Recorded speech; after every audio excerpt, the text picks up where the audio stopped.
Ha comenzado. Bueno, el día de hoy vamos a hablar un poquito de los componentes más usuales en los termofijos, en los materiales compuestos a base de termofijos y de hecho cuál es el rol de cada uno de estos componentes.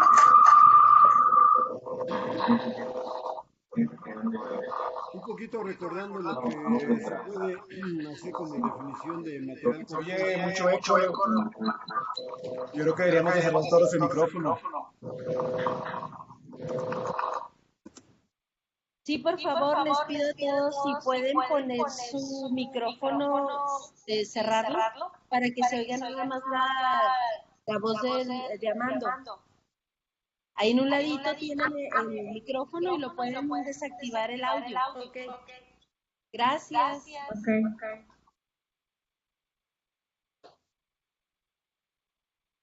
Adelante. Ok, perfecto. Entonces, les comentaba que la idea de hoy es hablar un poquito de lo que son los componentes de los materiales compuestos y cuál es el rol de cada uno de ellos. Entonces, partiendo un poquito de la idea de lo que es un plástico reforzado o un composite, básicamente lo que vemos es que están formados por una matriz. Esta matriz puede ser una termoplástica o una termofísica y en su interior pues, está contenido tanto las fibras y partículas o cargas, además de una serie de aditivos que tienen funciones secundarias, pero no menos importantes. De hecho, en este esquemita que pueden ver, podemos ver los componentes fundamentales de un material compuesto, que serían los refuerzos, la matriz obviamente, las cargas, el sistema de catalización cuando es requerido y finalmente aditivos. De hecho, la matriz es el elemento que va a proporcionar toda la resistencia química y va a ser el material que aglomera todos los demás componentes y los protege del medio ambiente.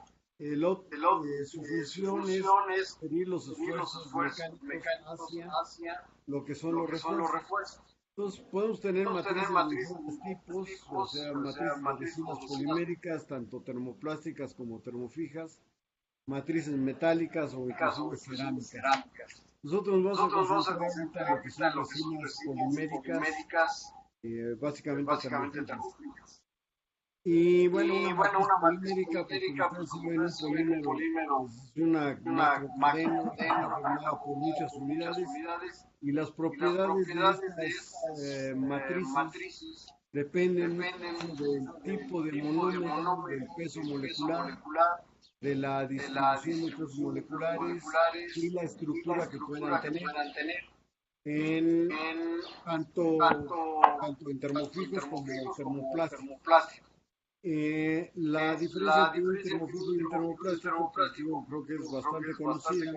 O sea, en un termoplástico las resinas pueden ser por efecto calor, por efecto calor se les puede dar nuevamente forma, mientras que los termofijos, una vez que han adquirido su forma al curar, con el calor pues ya no es posible modificar esa forma, lo único que logramos es quemarlos, ¿no? Descomponerlos.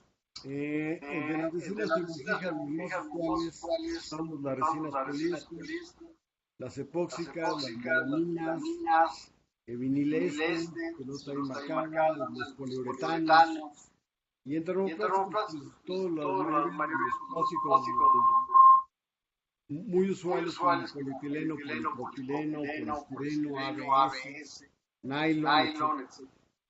Entonces, como les comentaba, las propiedades de estas matrices dependen de la estructura que tienen.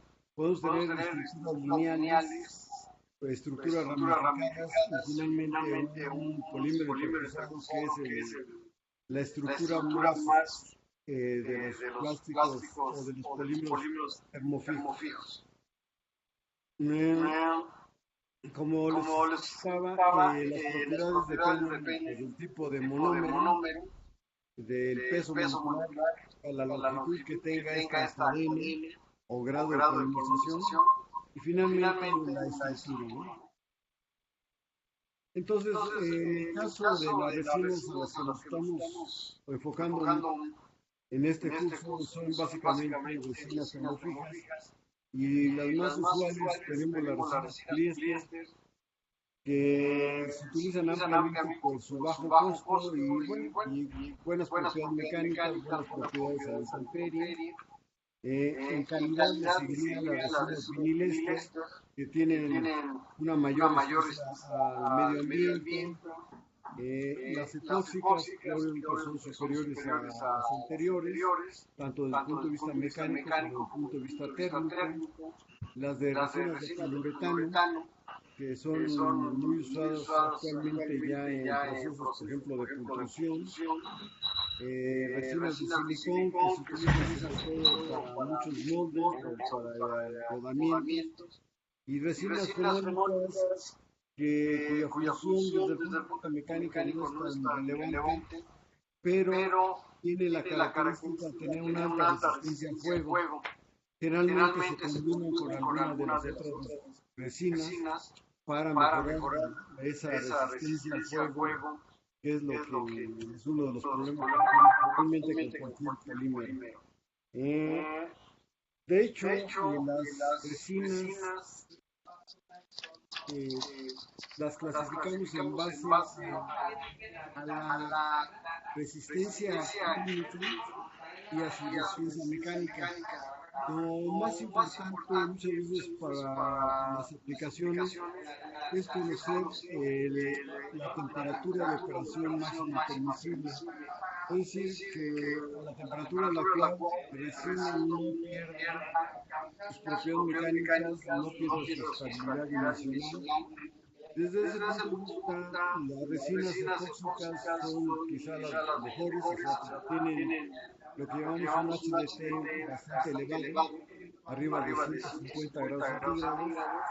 Le seguirían en la calidad las resinas vinilester, que tienen rangos de HDT están entre los 110 y 140 grados, y las resinas poliéster, que las hay desde 70 grados hasta 90 grados aproximadamente. Y como les decía, las resinas poliéster son las más usadas, pero aún dentro de las resinas poliéster hay categorías. Y dentro de esas categorías podemos encontrar lo que llamamos las resinas softálicas, que son las más sencillas desde el punto de vista mecánico, son las de menor resistencia mecánica, las de menor desempeño térmico, que son estas llamadas softálicas. A continuación tenemos las softálicas, que generalmente se utilizan para aplicaciones que quieran la intemperie. Son muy usadas en la industria automotriz por su buen desempeño mecánico y su alta resistencia térmica. Aquí podemos encontrar valores de del orden de 90 centígrados, y las tereftálicas son muy similares a las resinas isoftálicas. Estas resinas, tanto poliéster como las softálicas y las tereftálicas, provienen de una reacción química que está dada por el ácido maleico. Es un ácido que provee la doble ligadura que va a permitir ya a la resina después el entrecruzamiento. Este ácido maleico se une con un glicol, y aquí, dependiendo del tipo de glicol que tengamos, podemos tener diferentes tipos de resina poliéster. Mientras más larga sea esta cadena del glicol, en este caso aquí tenemos un polipropilenglicol, que es una cadena relativamente corta.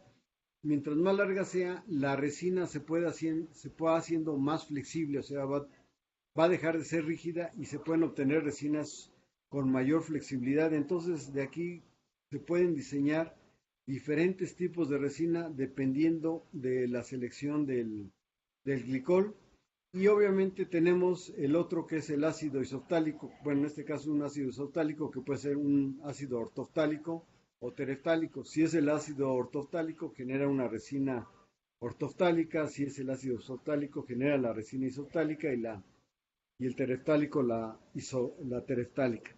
Entonces, aquí pues va a depender mucho de la longitud de la cadena, el grado de polimerización y del tipo también de glicol que se utilice. Y además, otra de las características importantes es la relación que exista entre el ácido isoftálico o ortoftálico, el ácido, con la cantidad de ácido maleico. Mientras mayor sea la cantidad de ácido maleico, la reactividad de la resina se incrementa. Es decir, ¿por qué? Porque se incrementa los sitios de dobles ligaduras. Las ventajas que tiene la resina poliéster es que es pues, de fácil uso, muy bajo costo, y sus propiedades mecánicas son moderadas. La desventaja que puede tener también es que tiene una alta emisión de estireno durante el moldeo y tienen un problema de alto encogimiento.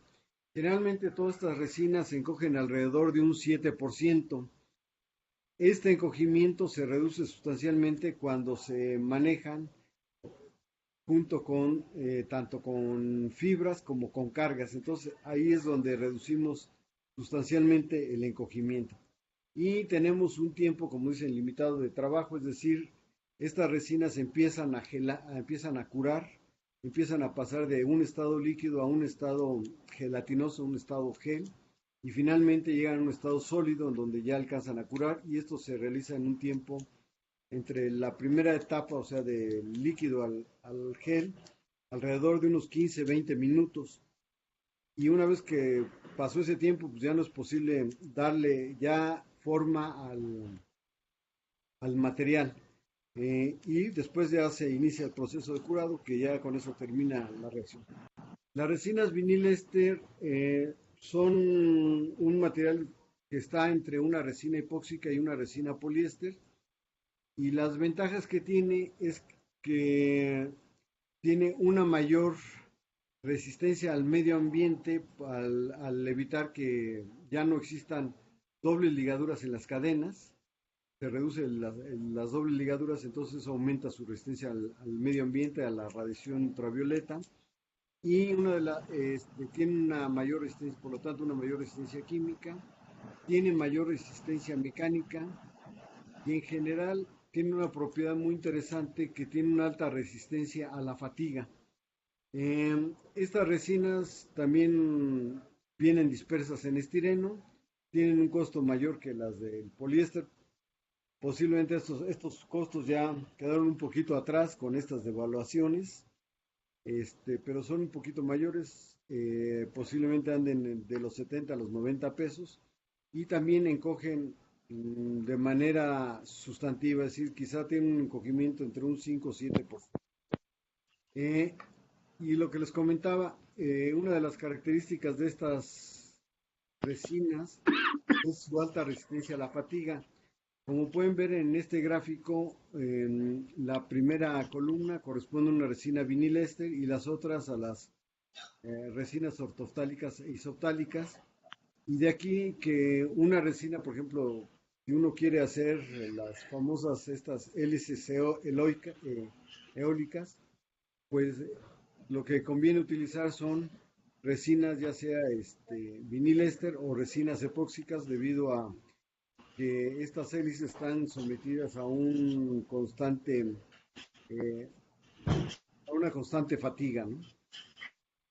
Las resinas epóxicas, como les comentaba, pues son de mayor resistencia química, de mayor resistencia mecánica, práctica. Una de las grandes ventajas es que prácticamente su encogimiento es cero.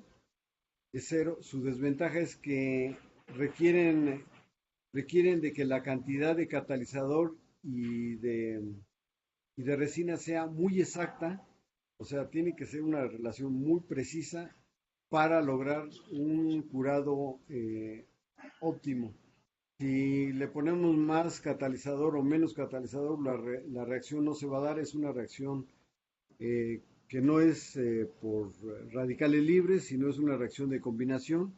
Y por lo tanto, ahí sí hay un balance estequiométrico muy importante que hay que conservar.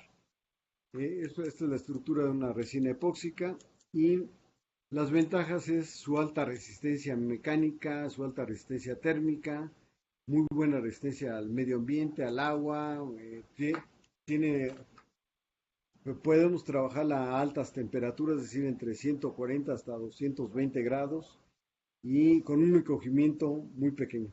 Las ventajas, obviamente, pues es el costo, el mezclado es sumamente crítico, hay que asegurarnos de que el mezclado sea lo suficientemente intenso para garantizar un buen curado y el manejo de este material es un manejo que es corrosivo. Y al igual que lo mencionamos ayer, pues aquí también es importante la transferencia de esfuerzos entre la matriz y la fibra. Entonces, dependiendo del tipo de resina, pues también se requiere que la fibra o la fibra que utilicemos tenga un recubrimiento específico para que tenga la mayor adherencia posible con la matriz. Hay otros tipos de resinas que son las melaminas que no se, bueno, se utilizan en otras industrias, como en toda la industria para hacer platos, se usa mucho.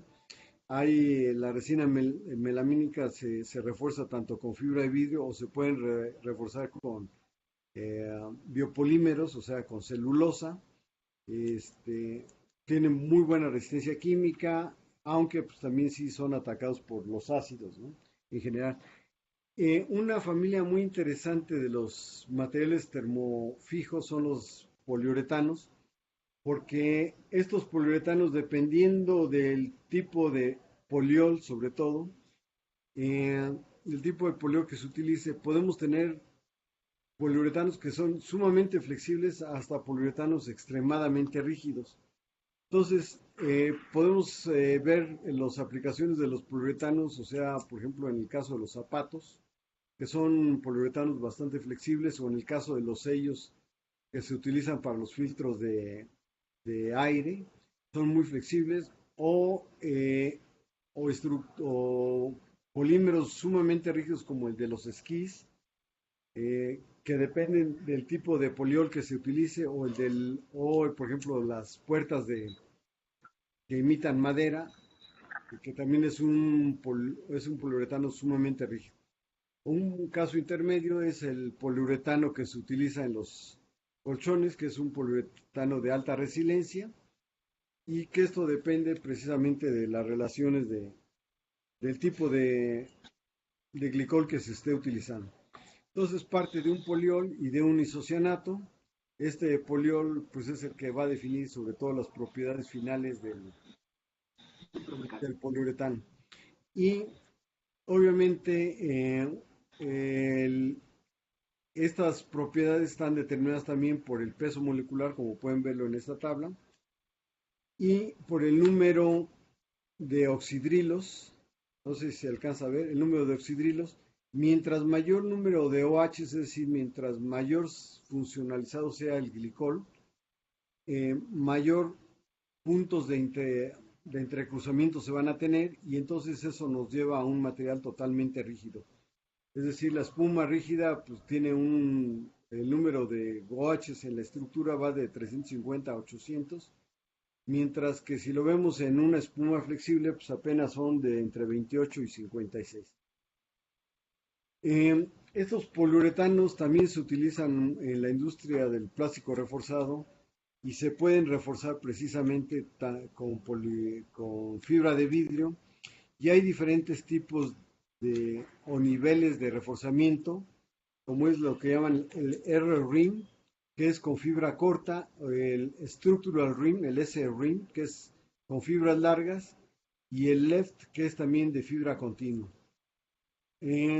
Las propiedades que se pueden observar aquí del R-rim y del S-rim, a medida que aumenta el contenido de fibra de vidrio, si lo vemos en el R-rim es de 15 a un 20, en el estructural va al 37%, incrementa sustancialmente las propiedades mecánicas y también se incrementa la densidad del material. Entonces, pues esto depende de qué es lo que uno busque. Ahí está el diseño. Y hay otras resinas de alto desempeño, como bismaldehídas, polimidas, los ésteres o las fenólicas. Las bismaldehídas pues, son muy usadas de manera, sobre todo en la industria aeronáutica, por su alta resistencia mecánica, pero tiene, o sea, es un uso bastante limitado, o sea, en pocos productos. Y en pocas, bueno, haciendo un resumen, la selección de las resinas pues se va o se tiene que hacer en función de las propiedades físicas y mecánicas del producto que se requiera. O sea, ¿qué es lo que vamos a hacer, no? O sea, si vamos a hacer un producto que tenga una alta resistencia mecánica, por ejemplo este que es un producto pultruido, y va a quedar expuesto al medio ambiente, pues lo que requiere utilizar sería una resina de tipo isoftálico. No podría utilizar una resina ortoftálica, dado que puede, al estar a la intemperie, pues esto puede provocar una degradación relativamente rápida, ¿no? Y también depende de los requerimientos del proceso de fabricación. Hay resinas que, por ejemplo, en el caso de los procesos de RTM Light, requerimos buscar resinas que tengan muy baja viscosidad. No podemos utilizar resinas de alta viscosidad. Y la viscosidad está definida también por el peso molecular o el grado de polimerización eh, de la misma resina. Entonces, aquí mostramos una tablita de entre las propiedades de las resinas poliéster, que son las más comunes, y tenemos la ortoftálica y la isoftálica, y se compara con una resina vinilester, que es como la prima hermana de estas resinas. Y lo que podemos observar en la última línea es el famoso HDT, que es la temperatura máxima de operación más o menos recomendada. Y si vemos una isoftálica puede trabajar hasta 110 grados, mientras que una ortoftálica puede trabajar bien alrededor de hasta una temperatura de 74 grados centígrados. Y una vinilester, en este caso, pues es de 140 grados. Si vemos mecánicamente, pues las diferencias no son muy marcadas, sí hay diferencias, pero por ejemplo la resina vinilester, si vemos el módulo de flexión, es un módulo bajo comparada con las resinas ortoftálica y isoftálica. ¿Y esto por qué? Porque una resina vinilester tiene una mayor capacidad de absorción de esfuerzos, es decir, funciona muy bien a fatiga, entonces sus módulos elásticos son relativamente más bajos. Sin embargo, su resistencia es mayor, por ejemplo, por lo menos de la resina ortoftálica. Los otros materiales que son importantes en los compuestos son los llamados los refuerzos. Y aquí en los refuerzos pues, hay de muchos tipos. Y podemos ver que, bueno, los más usuales o los más conocidos serían a lo mejor los de vidrio, los de fibra de carbono. Y hay otros refuerzos como las fibras naturales que se están utilizando actualmente. Y estos se presentan en diferentes formas, ¿no? Y bueno, antes de entrar en sus presentaciones, ¿cuál es la función que tiene el refuerzo? Pues básicamente la función de un refuerzo es sobre todo incrementar la resistencia a la tensión, incrementa la rigidez y con eso la estabilidad dimensional del producto. Y también incrementa la resistencia al impacto. Aquí es una cosa interesante, los materiales compuestos tienen una alta resistencia al impacto, la cual es mucho mayor, inclusive es alrededor de 8 veces mayor la resistencia al impacto que la del acero. Es decir, tiene una gran capacidad de absorción y esto es precisamente por la presencia de la fibra de vidrio. La fibra de vidrio, igual que en el caso de las resinas, pues también se encuentra en diferentes calidades o diferentes presentaciones. Y las hay, que es la más común, la del tipo E, que es la más usual. Sin embargo, hay otra que es la tipo S, que es de alta resistencia.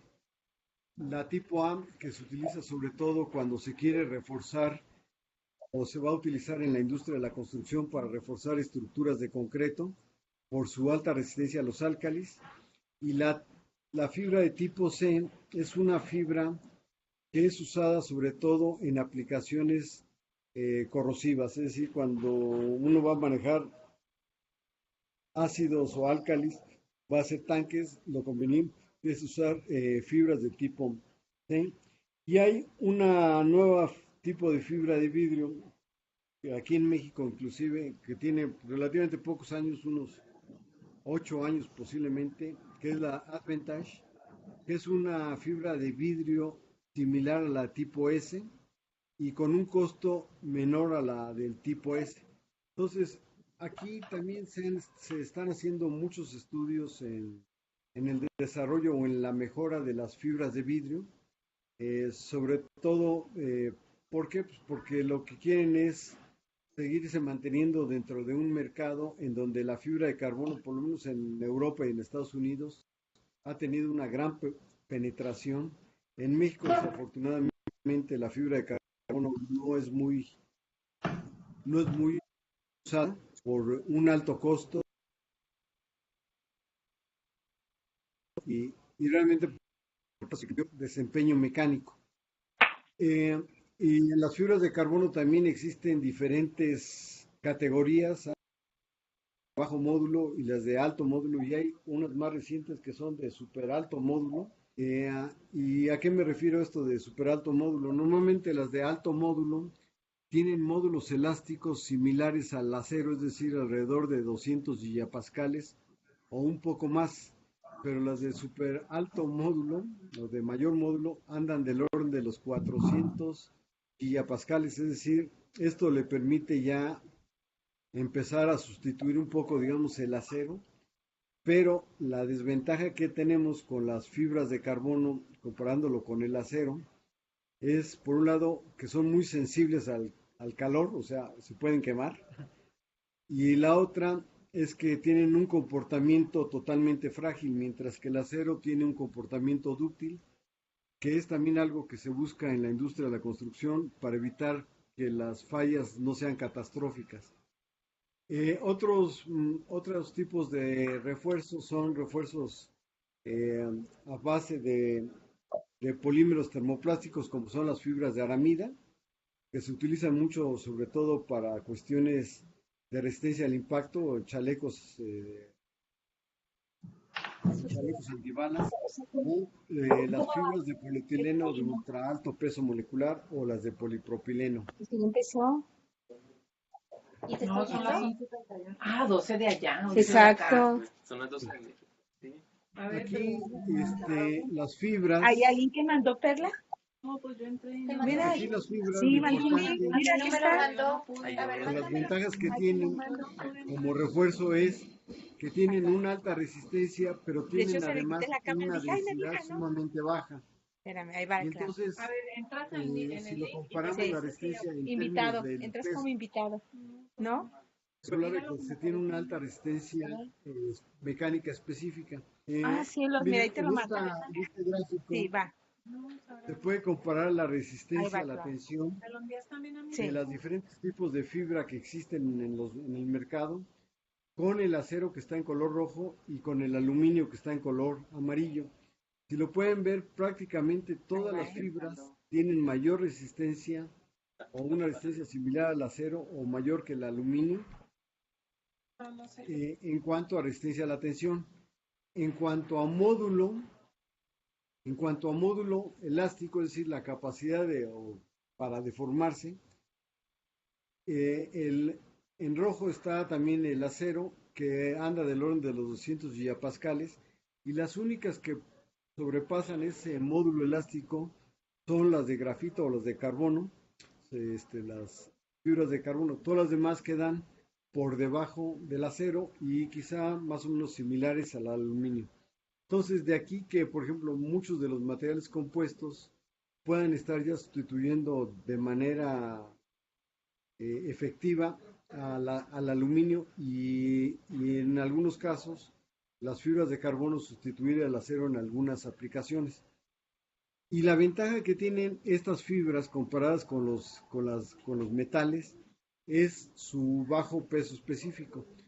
Si vemos, normalmente una fibra de vidrio trae una densidad del orden de 2.6, este, una fibra de carbono es del orden de 1.8 y la de aramida es del orden de 1.4, y mientras que la del acero pues, anda cerca de los 8 y el aluminio alrededor de los 3. Entonces, aquí hay una ventaja que se tiene con este tipo de refuerzos, sobre todo si consideramos, digamos, cuál sería el módulo específico que genera, o la resistencia específica, que es el módulo dividido entre la densidad que tiene el material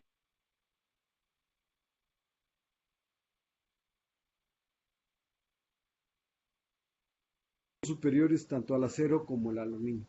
Y esa es una de las ventajas que presentan estas fibras de vidrio. Aquí está una tablita de las propiedades de las diferentes fibras de vidrio, la fibra E y la fibra de vidrio S, la fibra de carbono de alto módulo y la fibra de carbono de alta resistencia a la tensión, el Kevlar, que es la fibra de aramida, y tenemos la comparación con el acero y con el aluminio. Entonces ahí podemos ver la diferencia importante en donde les decía que desafortunadamente estas fibras, en donde tenemos el gran problema para poder sustituir, entrar mucho al mercado de la construcción como elementos de refuerzo, es la resistencia o la deformación a la falla. Es la primera columna que está sombreada en amarillo. El módulo elástico, la resistencia a la resistencia a la deformación a la falla de la fibra de vidrio es del orden de 3 o de 5, mientras que la del acero, por los porcentajes son de un 20 a un 20%, entonces tiene una mayor capacidad de formación plástica, cosa que es muy preciada en la construcción. Hay que decirle a Perla que qué pasó. Entonces, ¿qué hacemos? Pues que nos vamos al curso, vamos a la comida. Entonces, aquí en esta diapositiva lo que podemos ver son las ventajas de las diferentes fibras, tanto de vidrio como de aramida y carbón, y las desventajas que presentan entre unas y otras. Nos,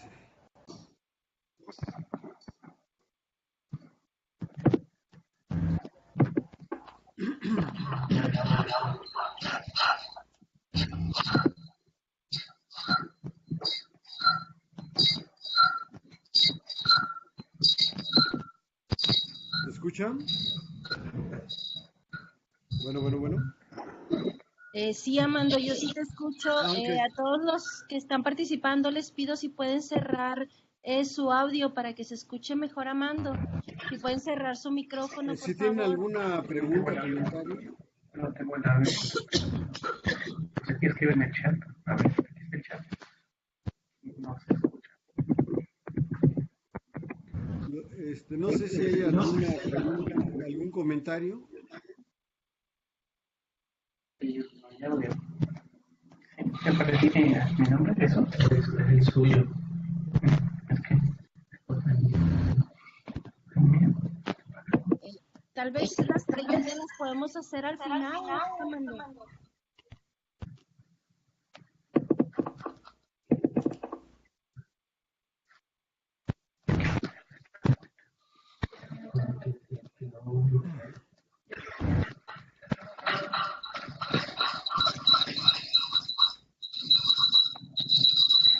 A los que acaban de entrar, por favor, les pido si pueden cerrar su audio. El lado derecho tienen el micrófono. Por favor, inhabilítenlo para poder escuchar correctamente.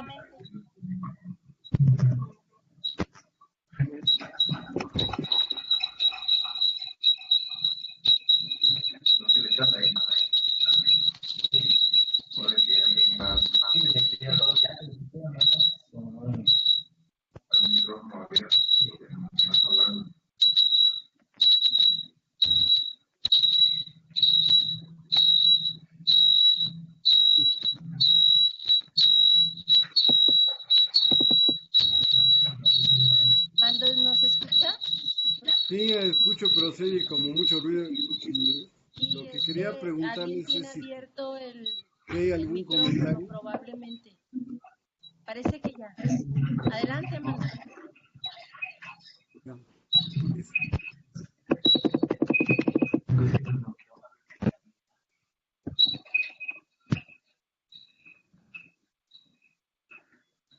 Bueno, sí, no sé si hay algún comentario al respecto ahorita hasta el momento.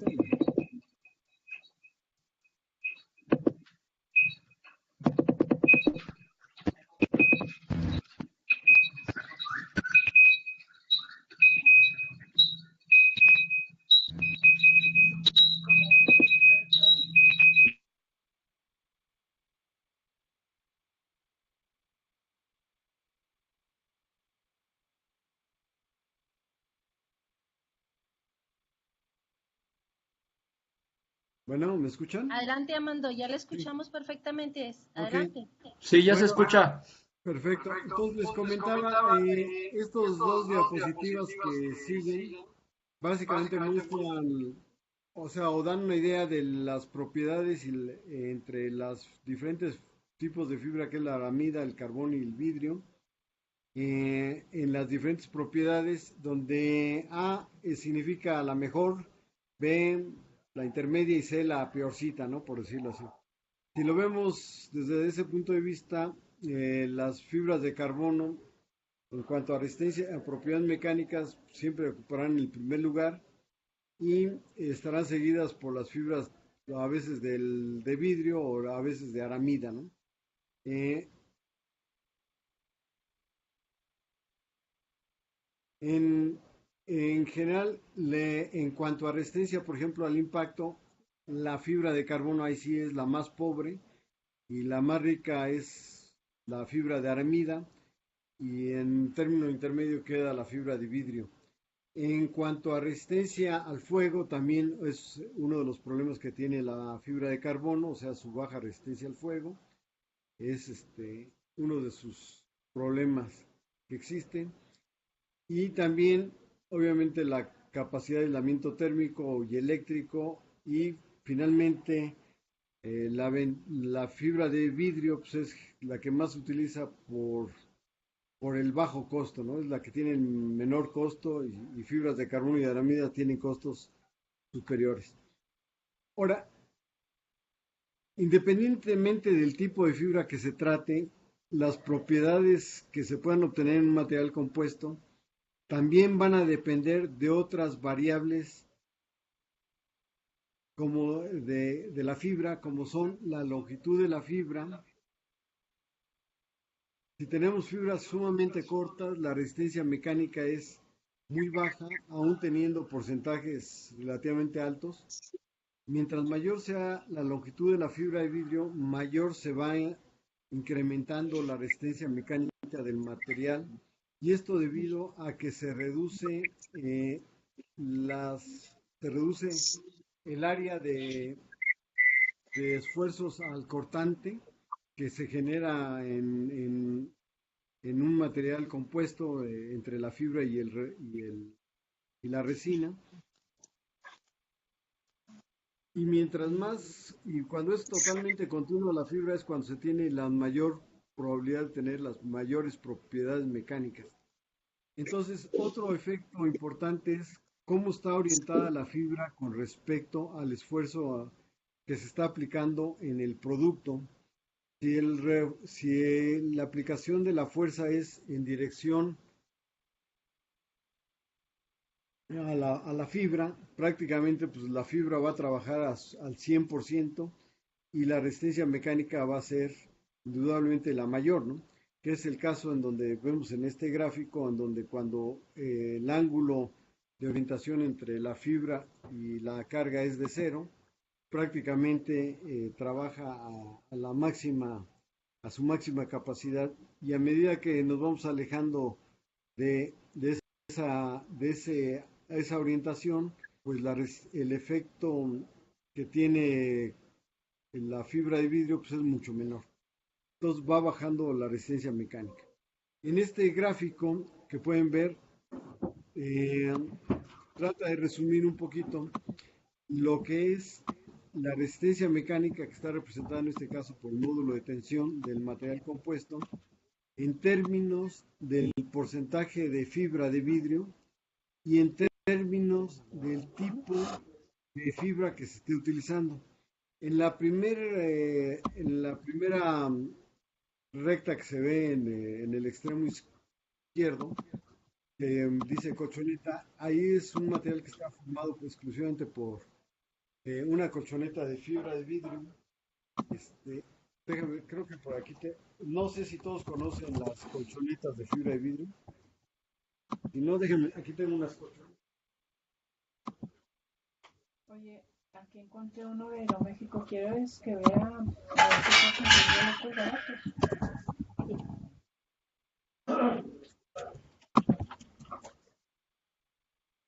De hecho, aquí dice esquemas nacionales. La colchoneta de fibra de vidrio. Ya me tiene las La ven está formada por fibras que son el sábado relativamente cortas, 5 centímetros. Entonces la resistencia mecánica que se alcanza a ser limitada y la cantidad el 19 de sábado me se dijiste. puede meter dentro del material también se limita. Nos vamos Entonces sería del 18 al 25. No sé si le gusta el Viverobusa, pero está redondo en 3000. los tejidos Lo que pasa es bidireccionales que ahorita me con dicen uno redondo en 2000, 1900 ¿Dónde? cacho. ¿Dónde? En Aeroméxico, pero déjenme ver si ¿Sí lo alcanzan a ver? ¿Puedes hacer puntos ahí? A ver. yo me imagino que sí. Y pues, es que tengo mis kilómetros, pero no los he meter usado. una mayor cantidad de fibra de vidrio y tener mayor resistencia mecánica. Realmente, si utilizamos En serio, que aquí no tengo abierto, déjame, me desconecto. Según todo lo tenemos cerrado, perdón. este es el hilo, Sí, sí, sí. este es el hilo. Ajá, ok, ahora. Bien, es un material totalmente continuo, es más, esta es una bobina. Y también puede ser, no está ahí apuntado, pero puede ser, por ejemplo, la viscosidad de la resina.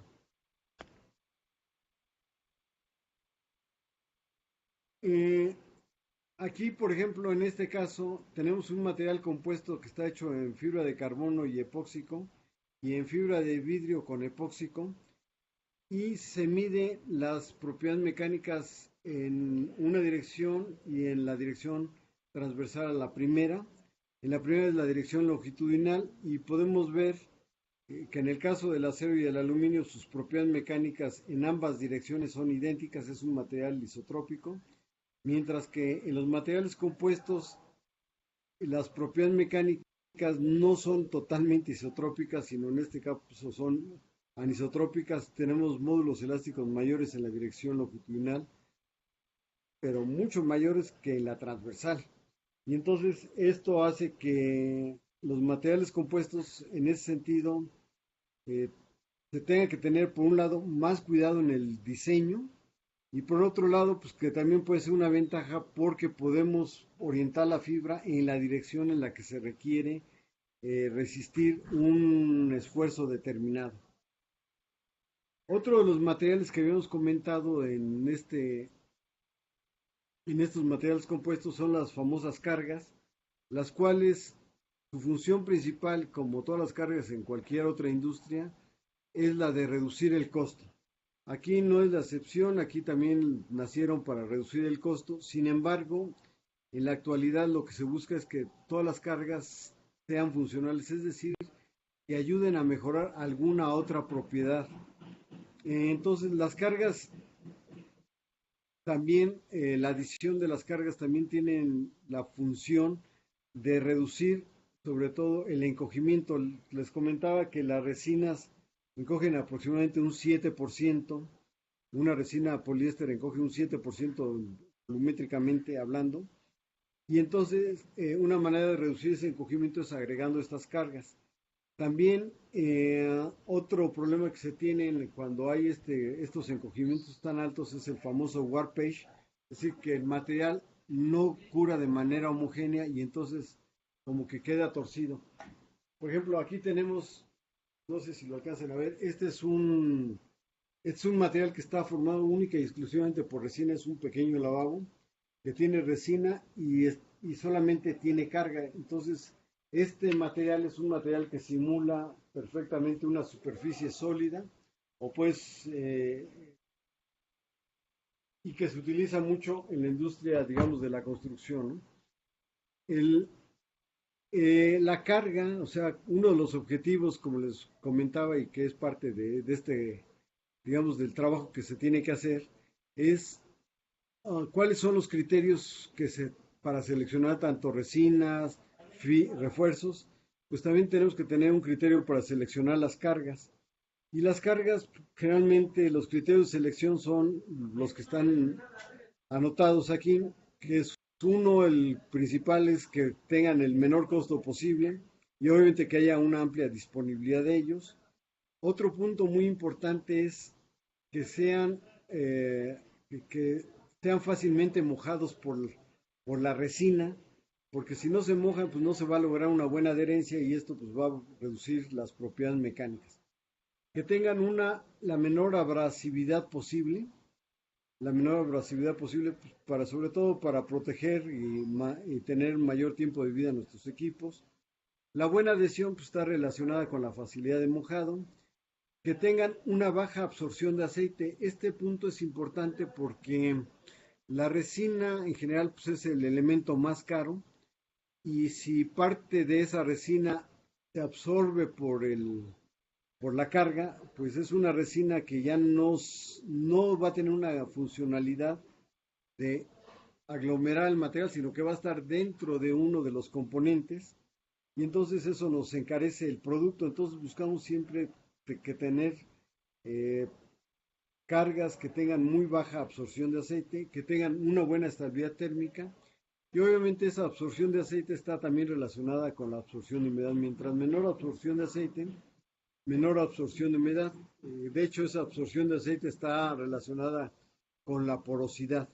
Entonces, este es uno de los problemas que, por ejemplo, se tienen con las fibras naturales, que son sumamente porosas y absorben bastante resina, ¿no? Y esto hace que el costo sea mayor. Los tipos de cargas, pues hay de muchos colores y sabores, si podemos decirlo así. Hay inorgánicas, las más usuales, carbonato de calcio, sulfato de calcio, talco, mica.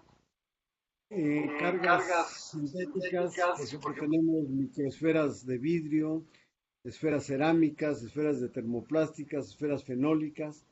Generalmente de todas estas esferas que estoy mencionando, son esferas de bajo peso específico que ayudan a reducir el peso del material y que puede eso ser un beneficio para el producto, ¿no? Y hay obviamente otro tipo de cargas como orgánicas, acerrín, cáscara de nuez, bagazo de maíz, y hay un gran número de biopolímeros o cargas orgánicas que se están desarrollando actualmente. Les voy a mandar un articulito que me encontré hace unos minutos, porque alguien me preguntaba ayer de los biopolímeros. Y en esta revista que les voy a mandar también la referencia, se pueden inscribir de manera gratuita. Es una revista del JEC. Y esta revista del JEC aparece mensualmente y les puede llegar vía electrónica o física. Y trae un capítulo que habla sobre innovación en biocomposites. Se los voy a enviar para las gentes que tengan interés en la cuestión de los biocomposites. Uno de los factores importantes de todas las cargas en realidad es el área.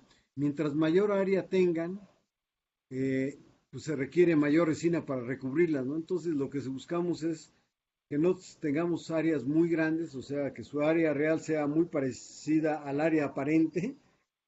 Obviamente las áreas van a definir también mucho de las propiedades de superficie y con esto se definen también las propiedades mecánicas del material final. El área también va a definir las propiedades reológicas, o sea, en este caso, por ejemplo, para hacer este lavabo que se hace por un proceso de vaciado, aquí lo que me interesa desde el punto de vista del proceso es la viscosidad de la resina con la carga. Mientras más carga meto, pues obviamente me sale más barato, pero también es más difícil hacer que el material fluya correctamente. Entonces tengo que buscar ese balance entre la facilidad de fluidez y obviamente mi costo. Y finalmente, también pues las cargas pueden definir mucho de las propiedades químicas o eléctricas o inclusive térmicas o de resistencia a algunos otros fenómenos como es la flama. Aquí resulta muy importante en las cargas también saber de qué tamaño de partícula estamos usando o qué distribución de tamaño de partícula vamos a meter en el material. Generalmente se utiliza una mezcla de tamaños de partícula para lograr el mayor efecto de compactación, o sea, tener el mayor área ocupada por la carga y usar la menor cantidad de resina, es decir, algo que le llaman el factor de empaquetamiento. Todo esto afecta tanto propiedades de superficie, propiedades mecánicas, propiedades reológicas. Este tamaño de partículas pues, generalmente es fácil de medir a través de usando las famosas mallas de Siev, que las cuales tenemos desde mallas de tamaño 6, que nos da más o menos un tamaño de partícula de 3 milímetros, un tamaño muy grueso, hasta tamaños de partículas muy finas de 38 micras, como es la que se usa en la malla 400. Entonces, como les comentaba, si usamos un solo tamaño de partícula, realmente el volumen que ocupan es del orden del 60 al 64%, y significa que el resto, o sea, un 40% aproximadamente, deberá ser ocupada entonces por la resina, lo cual es demasiada resina, ¿no? Este principio también es el que se utiliza cuando hacemos concreto, los concretos poliméricos o los concretos Portland, los normales, se utilizan estos principios. Entonces lo que se utiliza es tener partículas grandes y partículas pequeñas. Generalmente la relación entre partículas grandes y pequeñas es 70-30. Y aquí hay un grafiquito en donde se mezclan diferentes tamaños de partícula con un solo tamaño de partícula grande, que es en este caso el tamaño de partícula grande es de 0.124 pulgadas y se va a mezclar con tamaños de partícula menores de malla 30 hasta malla 100 y como pueden ver en el eje de las X se grafica el porcentaje ya sea de finos o de gruesos y conforme se va aumentando se va metiendo el tamaño de los finos, es decir, va reduciéndose el tamaño de los gruesos, más o menos se alcanza a ver que hay un máximo que se da alrededor de un 70%. Es decir, alrededor del 70% corresponde la relación óptima entre partículas grandes y partículas finas. Obviamente, mientras mayor sea la diferencia entre tamaños, el efecto de rellenar los huecos es más eficiente y el factor de empaquetamiento que está representado en el eje de las Y's se va incrementando hasta valores del orden, por ejemplo, en este caso, del 85%. Aquí hay un ejemplo al mezclar sistemas mono, bi, ternarios y cuaternarios, en donde se utiliza un solo tamaño de partícula y la densidad de empaquetamiento calculada es del orden del 60 y la experimental pues, es del orden del 58%. Cuando se mezclan dos tamaños de partículas, o sea, la anterior con una más pequeña, una malla 14, en una relación de aproximadamente del 70-30, el factor de empaquetamiento de un 60 se va a un 85 y en el real pues, es de un 58 al 80. Y así sucesivamente al ir incrementando el número de fases se puede ir incrementando el factor de empaquetamiento. El problema de tener factores de empaquetamiento sumamente elevados es que si bien vamos a usar en teoría menos resina, el problema que vamos a tener es para que el material fluya para llenar un molde, ¿no? Entonces hay que estar balanceando tanto también este factor de empaquetamiento con las propiedades de flujo del material compuesto. Obviamente las la presencia de estas cargas también va a afectar propiedades mecánicas como puede ser el módulo. Generalmente incrementan los módulos a compresión, no los módulos a tensión y a flexión, los disminuyen. La resistencia a la tensión generalmente disminuye, la elongación generalmente disminuye, la resistencia a la flexión disminuye, la resistencia al impacto también tiende a disminuir con el incremento de las cargas más usuales. La resistencia a la compresión ahí sí tiende a incrementarse generalmente, y la dureza, dependiendo del tipo de carga, también tiende a incrementarse. Entonces, dependen también estas propiedades, no solamente del tipo de carga y del tamaño de la partícula y del contenido, sino también la forma de la carga. Hay cargas que son sumamente uniformes, o sea, bastante redondas, muy esféricas, pero hay cargas que son alargadas, y entonces al ser alargadas generalmente lo que hacen es incrementar la resistencia al flujo, pero también mejoran la resistencia mecánica. Entonces hay que también tomar en cuenta estos factores de forma de la carga, y hay otro punto importante que es el tratamiento de la carga, es decir, si recuerdan, en el caso de la fibra de vidrio, se utilizan generalmente los famosos aprestos o sizings, que son elementos similares a un adhesivo entre la fibra y la resina, dado que la fibra y la resina no son compatibles químicamente. Entonces, en este caso también hay se utiliza la funcionalidad de las cargas, es decir, se hace un tratamiento a la superficie de las cargas. Lo vamos a ver un poquito más adelante, tengo unas diapositivas. El otro factor que determina las propiedades pues es la resistencia, la concentración y el factor de empaquetamiento. Las propiedades obviamente de flujo son muy importantes durante el proceso, y entonces también requerimos conocer muy bien o tener una idea muy clara de cuál es el efecto de cada tipo de carga en las propiedades.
Y bueno. Sí, perdón, ¿no escuchas? ¿Me escuchan? Sí, ya.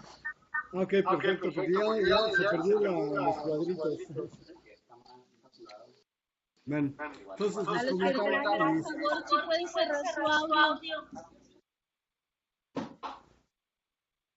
Les comentaba, en este gráfico podemos ver en el eje de las X las partes por 100 que se utilizan de carga por cada 100 partes de resina, y cómo se incrementa la viscosidad. O sea, normalmente una resina pura, o sea, una resina sin carga, anda de una viscosidad del orden de 450 a 600 centipoases. Con 40 partes por 100 se van del orden de los 40,000 centipoases. O sea, se incrementa la viscosidad de manera impresionante. Entonces podemos ver el carbonato de calcio, si lo vemos desde el de mayor concentración, no incrementa tanto la viscosidad del material. Por eso es una de las razones que también se utiliza de manera muy frecuente.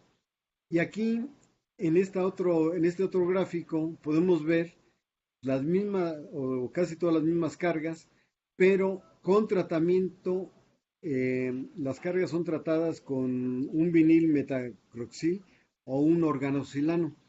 Estos tratamientos que son de especie de tensoactivos, lo que hacen es evitan que las partículas se aglomeren entre ellas mismas y se dispersen. Al dispersarse, eso reduce sustancialmente la viscosidad.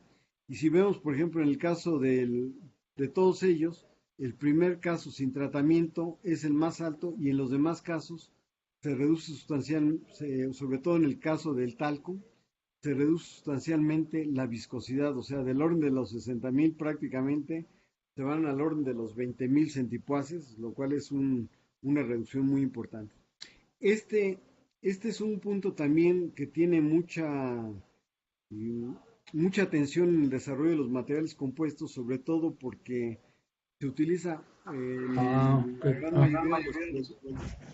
la gran mayoría de los productos se utilizan cargas para reducir costos y para mejorar reducir el encogimiento y mejorar el aspecto cosmético de la pieza. Inclusive en las piezas de pultruidas que se tienen, normalmente se pone un poco de carga para que la superficie quede lo más tersa posible. Entonces, este es un tema también de investigación en los materiales compuestos muy frecuente y, bueno, sobre todo que puede dar un alto valor agregado a los productos que se obtengan. Bueno, creo que esto es todo en cuanto a los materiales compuestos y ahorita vemos el otro tema que está relacionado también a cargas, que es el de concreto polimérico. No sé si tengan alguna pregunta o comentario que hacer.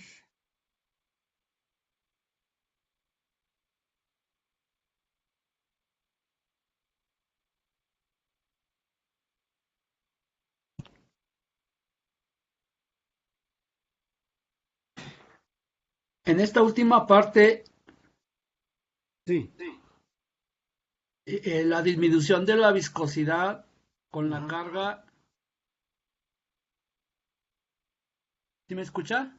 Sí, lo escucho.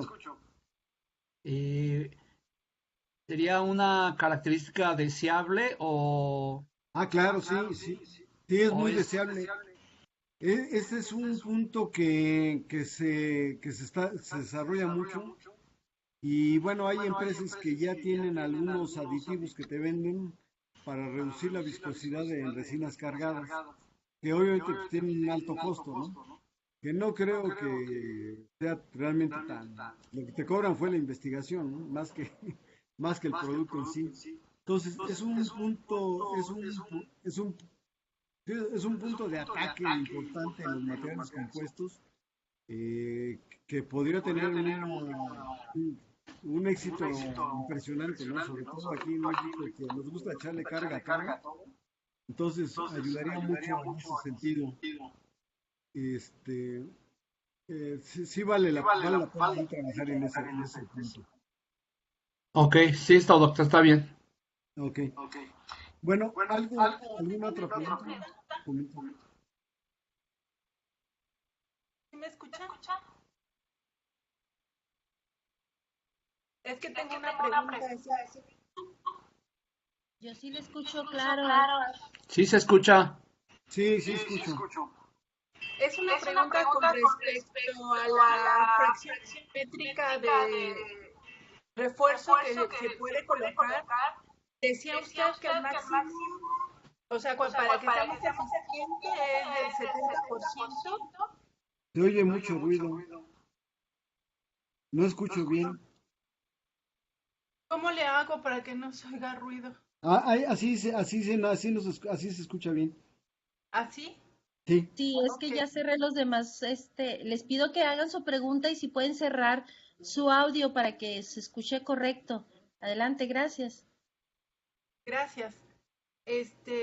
Mi pregunta es de la cantidad de refuerzo, de carga que se puede colocar cuando es de diferente tamaño la partícula. Supongamos que tenemos una partícula grande y otra partícula pequeña, ¿no? Decía que el máximo era 70%. Ajá. Y la partícula más pequeña, ¿cómo se manejaría su porcentaje? Bueno, sí, cuando tenemos mezclas binarias de cargas, Ajá, o sea, lo que, digamos, partimos de más o menos de un valor, genérico, un valor eh, de referencia, que es poner el 70% de la carga gruesa y un ajá, 30% de la carga fina. Con ok, eso es una muy buena combinación para tener un buen factor de empaquetamiento. Sin embargo, bueno, va a depender de cada tipo de carga que uno tenga y a lo mejor no es exactamente 70-30, a lo mejor puede ser 65-35, ¿no? ajá, Pero puede ser ahí, en cuanto a las cargas. Normalmente las cargas que se utilizan en los materiales compuestos las compramos por tamaño de malla. ujú, Entonces decimos, oye, pues mándame malla 30, mándame malla 200, ¿no?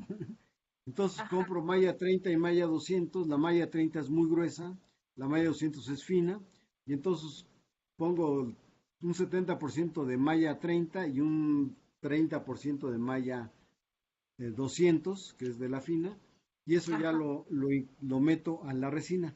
Lo que hago primero es meter generalmente el más fino, porque mientras más fino sea la carga, tiene mayor área, el área superficial es mayor es decir, si tengo 10 gramos de cargas finas y 10 gramos de cargas gruesas, los 10 gramos de carga fina van a tener más área que los 10 ajá, gramos de carga gruesa.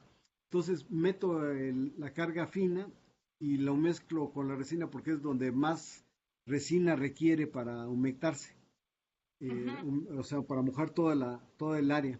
Y después meto las cargas gruesas. Y ahí, aunque pues no moje totalmente una carga gruesa, pues ya mojó por lo menos parcialmente en una buena cantidad la carga gruesa. Entonces, también tiene su chiste meter, o sea, cómo mete uno las cargas en un material compuesto. ajá. Entonces, del volumen del 100% es 70% carga gruesa, 30% Sí, carga fina. sí, Ujú, más o menos. Digamos, es más una o relación menos. para partir de ahí, o sea, como referencia, ¿no? Sí, y hay que estar Con, midiendo y propiedades ya y después todo, ya uno ¿no? mide y bueno, ¿qué es lo que va a medir? Si uno mide viscosidad, ¿qué es lo que le interesa, no? Porque a lo Ajá, mejor es claro. la viscosidad o le interesa la resistencia mecánica o le interesa alguna otra propiedad.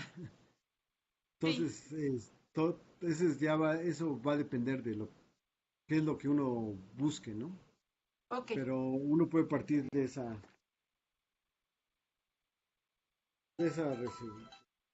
Sí, muchas gracias, doctor. ¿te puedo llamar al ratito, Luigi? Ok, ok, bueno, ¿alguna otra pregunta? Clic, clic. Bueno, un tema que está muy relacionado con lo que acabamos de ver de las cargas es lo de concreto polimérico, que esto de hecho es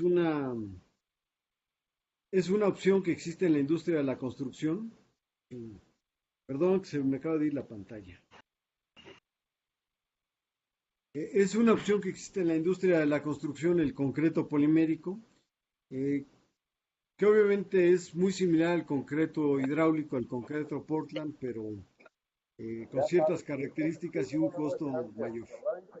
Eh, Los materiales en sí compuestos tienen, además del concreto polimérico, otras presentaciones, como son, por ejemplo, todos estos materiales que pueden ver son los famosos materiales pultruidos, están arriba, que se utilizan, por ejemplo, en la fabricación de puentes, como el que pueden ver en la parte inferior derecha, obviamente hay otras aplicaciones como para hacer albercas, jacuzzis, etcétera, que se hacen generalmente en fibra de vidrio, o las famosas puertas estas que para casas habitación.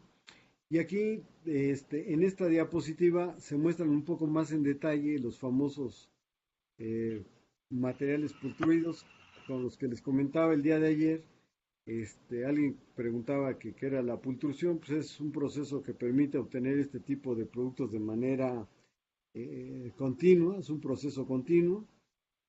Estos materiales, si ven en la fotografía que está en la parte superior derecha, digamos, es una radiografía de cómo está formado un pultruido, y en el centro vemos que son fibras de hilo dirigido, hilo continuo. Está cubierta por una colchoneta y arriba de esa colchoneta tiene un velo y finalmente vendría toda la resina, ¿no? Entonces, este material tiene un alto contenido de fibra, trae alrededor de un 70% de fibra de vidrio, 30% de resina, lo cual eso le da una alta resistencia mecánica. Y además, como es hilo dirigido, el hilo dirigido pues, funciona muy bien en la dirección de los perfiles, en la dirección de extruido de los perfiles.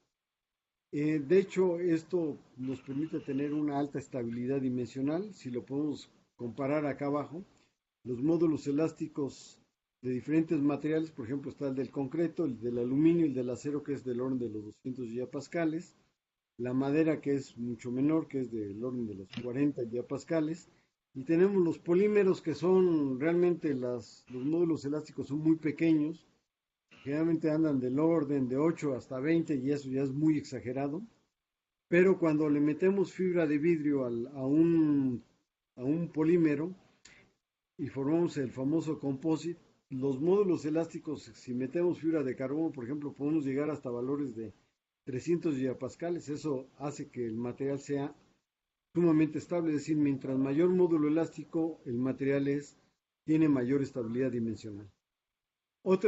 Y esto, pues, ¿en qué se aplica? Pues en la construcción. Si pueden ver en la parte de abajo, estructuras marinas. ¿Por qué? Porque además estos materiales, como son resinas termofijas, generalmente tienen muy baja absorción de agua, muy buena resistencia química a diferentes medios, al medio salino, y entonces pueden utilizar en la construcción, por ejemplo, de muelles. En la fotografía de arriba está un balcón que está hecho a base de un sistema tipo sándwich, el cual este sistema tipo sándwich tiene la característica que tiene un muy bajo peso, pero tiene una alta capacidad de carga, o sea, tiene 5 kilonewtons por metro cuadrado, o sea, es una capacidad de carga impresionante para tener solamente 190 kilogramos. Esta es una también de las aplicaciones que hay de los materiales compuestos en la construcción, que lo vamos a ver en una de las sesiones siguientes.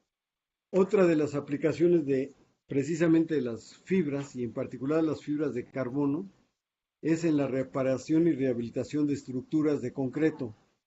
¿Qué ventajas tiene? Pues la ventaja es impresionante, porque se pone una pequeña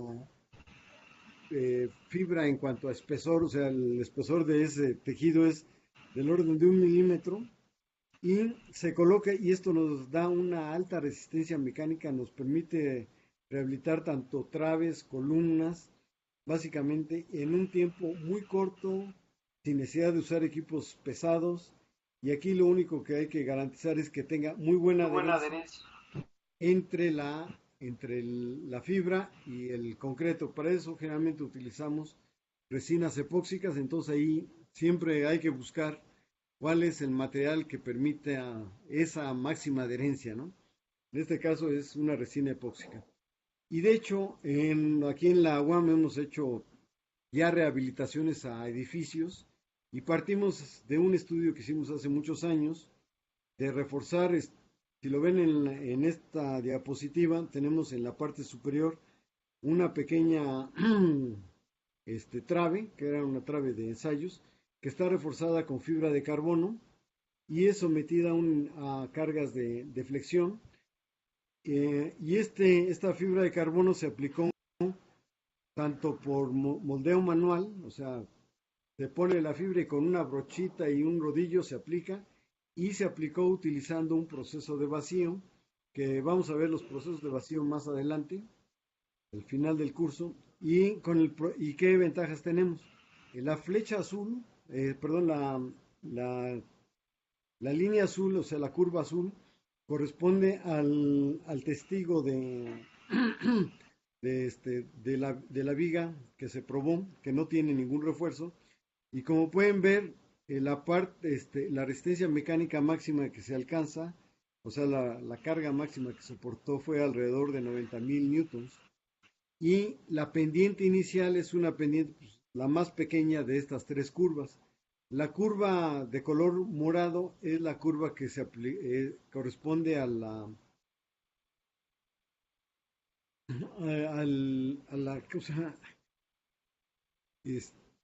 al material reforzado, pero aplicado manualmente, y mejora sustancialmente la resistencia, la carga máxima.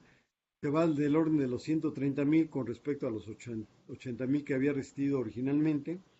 Y finalmente la amarilla es el reforzamiento de la viga utilizando el proceso de vacío, y se incrementa no solamente un poquito más la resistencia a la capacidad a la flexión, o sea, sino que también se incrementa el módulo elástico.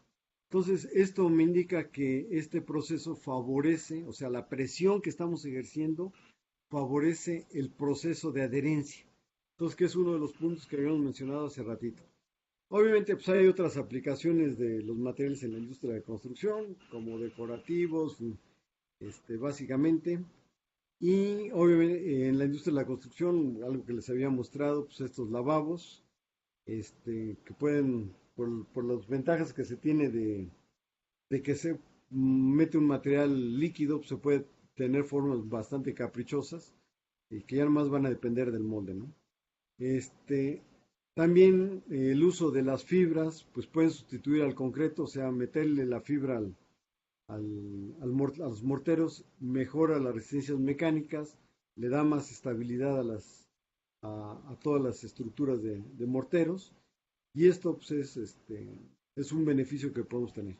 Particularmente, uno de los temas que también se utiliza mucho aquí en México, y ustedes lo habrán visto, es los concretos poliméricos, que se utilizan tanto para pisos, que son los famosos pisos epóxicos, o lo que se utiliza mucho para tapas, por ejemplo, las tapas de la compañía de luz o CFE, que encuentran uno en la calle, o de Telmex, son ya de concreto polimérico.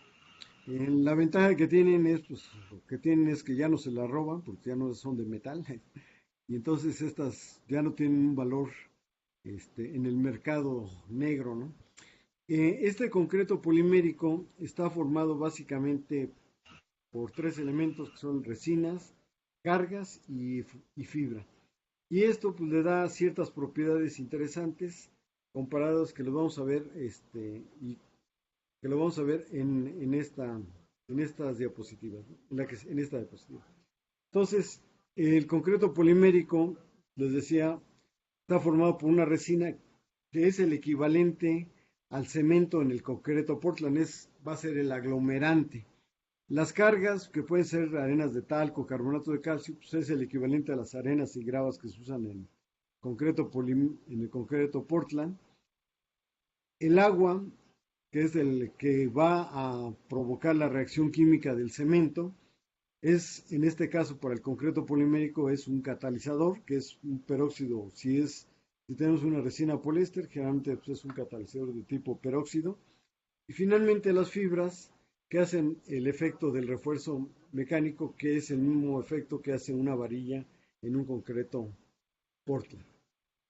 ¿Qué ventajas tienen? Pues además tienen una alta resistencia al rayado, tienen una alta resistencia al agua, no absorben prácticamente agua, tienen una resistencia química elevada y una alta resistencia a la radiación ultravioleta. Entonces, esto permite utilizarlos en un buen número de aplicaciones, y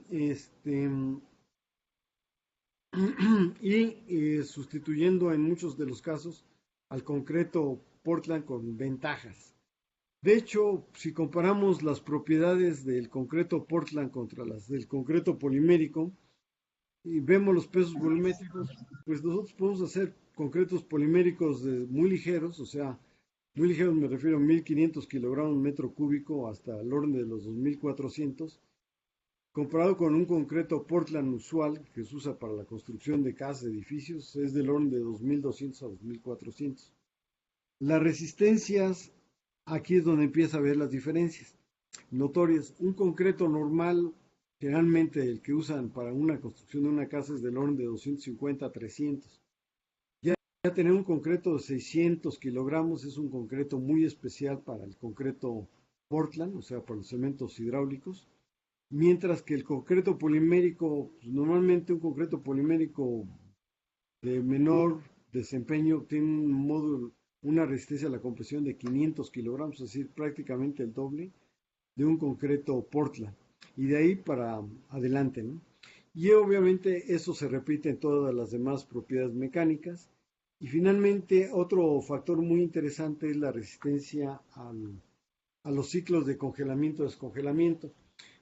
Aquí en México quizá no sea tan notorio, pero si ustedes pasan por esos postes de cemento que son de color blanco y pasan su mano, van a ver que les queda la mano blanca, y ese color blanco que les queda es el polvo de concreto que se está fracturando constantemente debido a los cambios térmicos a los que está expuesto el poste de luz, porque obviamente le da en la mañana el sol y en la tarde ya no da el sol y en la noche hace frío, y entonces es un descongelamiento constante. Y en el caso del concreto, el número después de 750 ciclos, la pérdida de peso puede llegar hasta un 25%. En el caso del concreto polimérico, después de 1600 ciclos de congelamiento-descongelamiento, la pérdida de peso es prácticamente pues cero, ¿no? Casi despreciable. ¿Qué aplicaciones se le ha encontrado? Pues hay muchas, hay en construcción y en vivienda, en la industria química se utiliza mucho, sobre todo por la alta resistencia que presenta a los productos químicos, en el procesamiento de alimentos, porque no es, podemos usar resinas FDA, que están aprobadas para estas aplicaciones. Y finalmente, otra aplicación que es muy importante es en la industria, en la ingeniería minera, y en donde en las minas, pues la concentración de humedad es impresionante. Cuando hay una alta concentración de humedad, generalmente aunque se metan refuerzos de concreto con acero, el problema que se tiene es que cuando llega la humedad hasta el acero, jalando todas las sales, empieza el proceso de oxidación del acero, forma el óxido férrico. El óxido férrico tiene una densidad mucho menor que el fierro, y entonces lo que hace es, necesita espacio para desarrollarse, para generar el óxido férrico, y lo que hace es empujar al concreto, y entonces la estructura de concreto se desconcha, o sea, se desprende el concreto de la varilla, y entonces empiezan todos los problemas mecánicos que normalmente se conocen. Entonces, muchas de las aplicaciones que se tiene también es, por ejemplo, en tuberías, canales, camisetas de cables, columnas para terrazas. Otras aplicaciones, en algún momento aquí en la Ciudad de México, se tienen muchos tubos de albañal, o que siguen siendo muchos de ellos, de asbesto cemento, de diámetros de 2,5 a 3 metros de diámetro. Y en alguna ocasión me llamaron porque tuvieron que quitar uno de estos tubos porque estaba totalmente contaminado. Y pues digamos, ¿qué hacemos? Lo limpiamos y lo volvemos a meter. Pero antes de después de limpiarlo, lo que se hizo fue aplicarle una resina epóxica con carga y un poco de fibra, para protegerlo y evitar que se volviera a hacer la depositación de los materiales orgánicos e inorgánicos que corren en el agua, en las aguas negras, y con esto mejorar el flujo del desagüe. Entonces, esa fue una muy buena solución que se les dio, y los empezaron a aplicar y dejaron, fue una solución de bajo costo y sigue trabajándose con esto. Pero en la actualidad lo que se busca es ya meter estructuras de este tipo en lugar de las de asbesto cemento. Las ventajas que tienen es que, por ejemplo, el concreto polimérico resiste perfectamente al agua, la gasolina, al aceite hidráulico, la sosa cáustica, los ácidos, las sales térreas, mientras que el cemento Portland es permeable al agua, a la gasolina, al aceite hidráulico. Y entonces, otra de las aplicaciones, por lo menos aquí en México no la he visto, pero en Estados Unidos sí, en donde se hacen, perdón, en donde se tienen que hacer albercas para evitar que en un momento dado los tanques de gasolina, aunque están enterrados, tuvieran un derrame. Hay que hacer una alberca para controlar que la gasolina no se vaya a la tierra, no se vaya al suelo. Y entonces esos ya los hacen en concreto polimérico, porque con eso sí garantizan que no hay permeabilidad de la gasolina hacia la tierra. En cambio, con la gasolina sí fluye.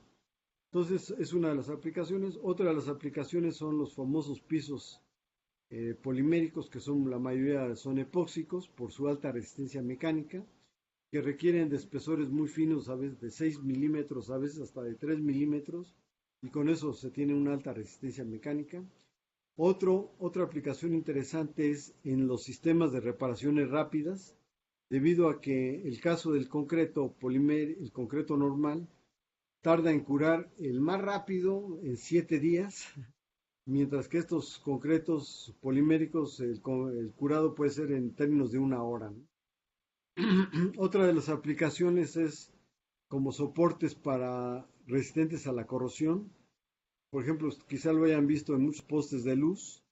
La parte de abajo del poste de luz, que es también en metal, generalmente es la primera que se oxida por estar en contacto con la tierra, y en cambio si ahí se usara un soporte de concreto polimérico, no tendríamos ese tipo de oxidaciones en estos postes, ¿no?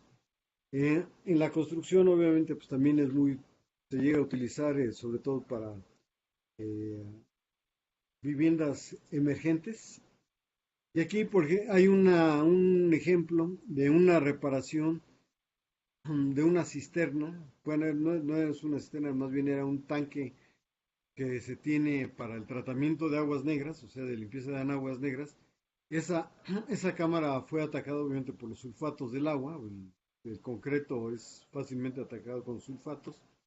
Entonces hubo que retirar todo el concreto, y después de que se llega a la varilla, se aplicó el concreto polimérico y las paredes quedan pues totalmente reparadas, y esperamos que pues por lo menos esto se hizo hace como 4 años y todavía no ha habido ninguna queja, así que puede ser que esté funcionando bien.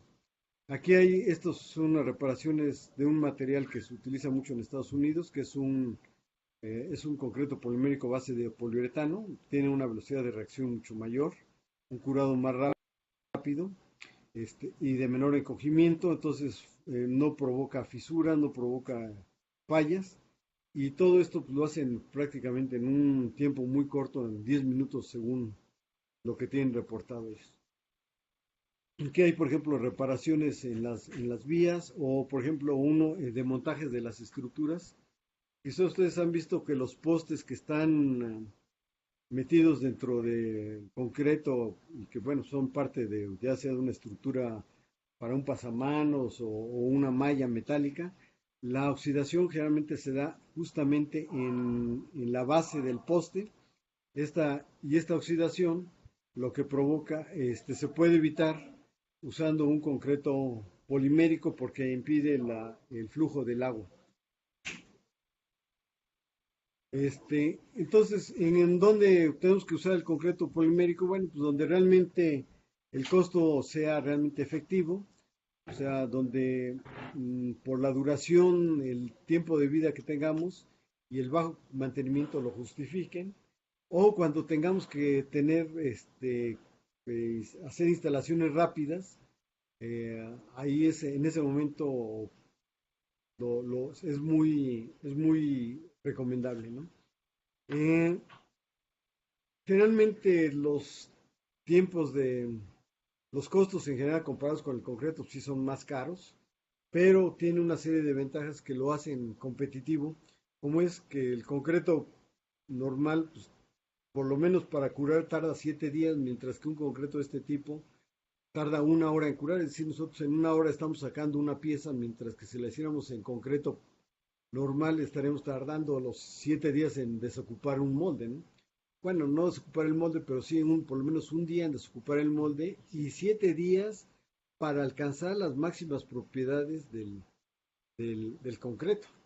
Entonces, aquí son de las cosas que hay que estar balanceando cuando decimos, bueno, a lo mejor kilo a kilo el concreto polimérico sí es más caro que un concreto hidráulico, que un concreto Portland, sí es mucho más caro, pero si vemos toda la película, vemos todos los gastos que están adheridos al proceso, como puede ser la mano de obra, los costos energéticos que lleva, el uso de moldes, etcétera. Vemos que el concreto polimérico es una opción rentable. Entonces, aquí, ya desde el punto de vista técnico, científico, que nos interesa es, para diseñar un concreto polimérico, es analizar las variables que determinan sus propiedades y sus costos. ¿Cuáles son estas? Pues ahí están marcadas.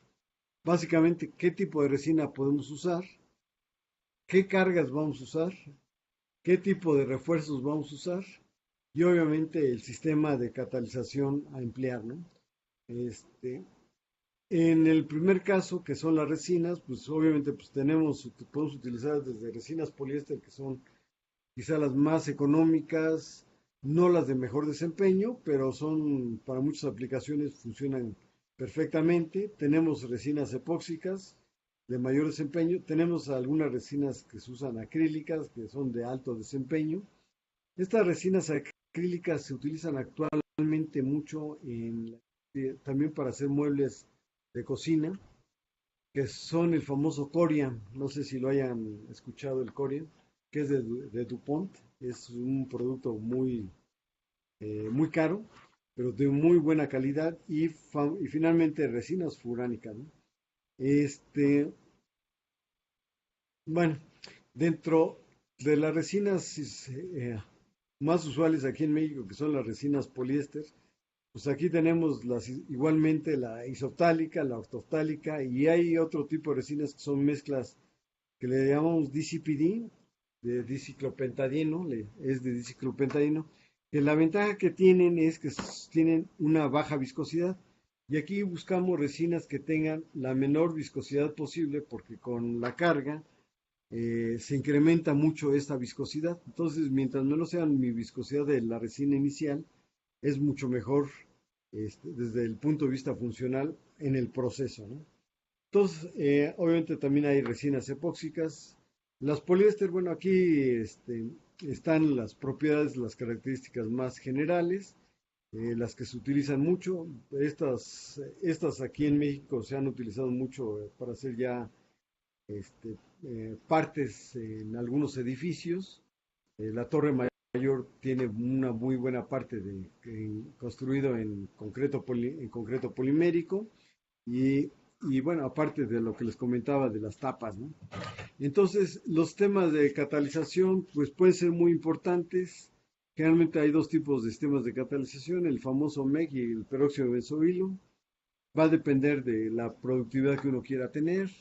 Y también hay que cuidar aquí que sabemos que mientras más rápido sea la reacción, mayor es el encogimiento, las probabilidades de contracción son mayores y por lo tanto la aparición de fisuras podría ser mayores y eso tendría efectos en la calidad del producto. Entonces hay que cuidar también esas variables, ¿no? El polimetilmetraquilato, la ventaja que tiene, que les decía, es un material de alto desempeño que se utiliza mucho para hacer muebles de cocina, o sea, todo lo que son las planchas. Tiene muy baja absorción de agua, alta resistencia al congelamiento, muy poco encogimiento durante el curado y muy buena resistencia química en general, ¿no? Entonces, las epóxicas, la ventaja que tiene es que tiene muy buena adherencia generalmente a todos los materiales de construcción. Eso es, digamos, la que más se utiliza en la industria de la construcción. Y pues se utiliza en muchas aplicaciones, como pueden ver, en reparaciones para pisos industriales, en carreteras, inclusive aeropuertos, estructuras dañadas, es muy, muy usual, ¿no? El furano, la ventaja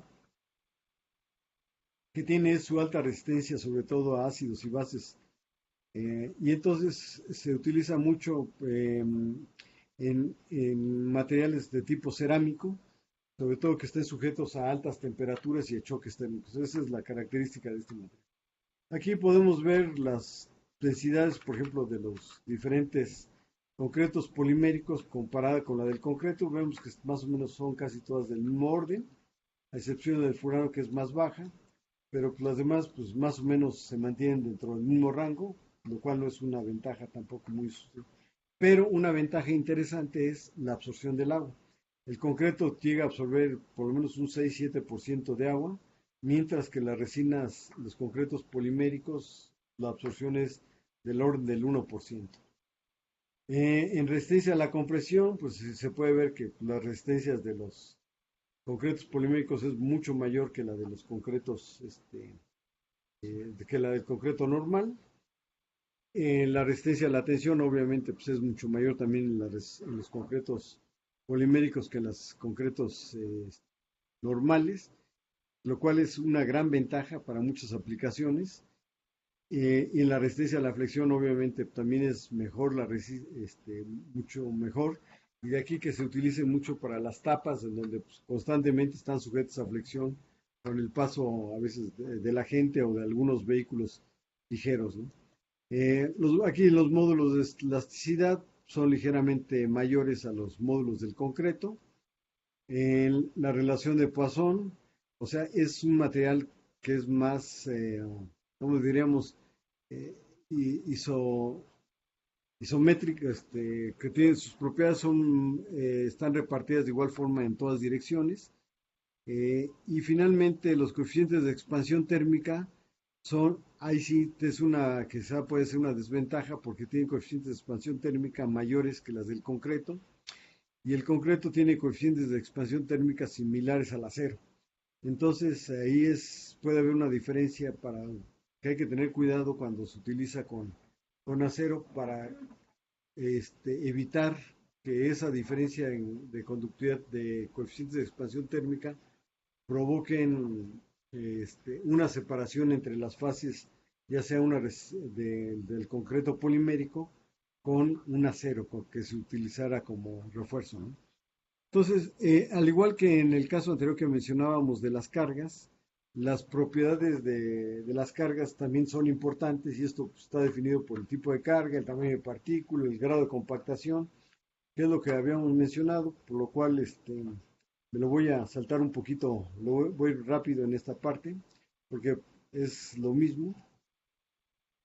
Y aquí me paro un poquito para ver, que vean las mezclas típicas, en donde usamos, por ejemplo, diferentes mallas, polvo de mármol, arena malla sílica, carbonato de calcio. Entonces, aquí también lo que se busca es, a veces, dependiendo si queremos tener un mayor factor de compactación o tener una mayor fluidez. En este caso, lo que buscamos es tener un poquito más de fluidez, por eso las proporciones de las mallas son muy parecidas. Si hubiéramos buscado otra parte, una formulación diferente,